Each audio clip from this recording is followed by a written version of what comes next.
இன்றைக்கு எனக்கு பிரியமானவர்களே, உங்களுடைய வாழ்க்கையில எப்பக்கமும் நீங்க நெருக்கப்படலாம். எனக்கு வழியே இல்லை, இதைதான் எதிர்பார்த்துக்கிட்டே இருந்தேன், இப்படிதான் நமக்கு ஏதாவது ஒன்று கிடைக்கும், எப்படியாவது நம்ம சமாளிச்சிடலான்னு பார்த்தேன், அதுவும் மூடப்பட்டாய் போயிருச்சு. இனி நான் எங்க போக போறேன்? எனக்கு என்ன நம்பிக்கை இருக்கிறது?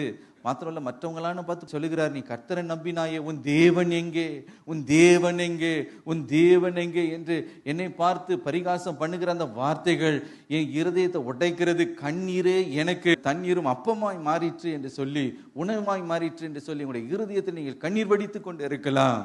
எனக்கு பிரியமானவர்களே, அந்த நெருக்கத்தின் மத்தியில நமக்கு ஒரு பெரிய நம்பிக்கை உண்டு. அந்த நம்பிக்கை என்ன என்று கேட்பீர்கள் என்றார், 1 கொலோசியர் 1:27 படி, கிறிஸ்துவானவர் நமக்குள்ளே இருப்பது மகிமையின் நம்பிக்கை. ஹல்லேலூயா! எப்படிப்பட்ட நம்பிக்கை? மகிமை நம்பிக்கையாய் இருக்கிறார். அந்த மகிமை நம்பிக்கையாய் என்னோடு கூட இருக்கிறபடினாலே இந்த நம்பிக்கை என்னை வெட்கப்படுத்தாது. ஹல்லேலூயா! சொல்லுங்க, இந்த நம்பிக்கை என்னை வெட்கப்படுத்தாது.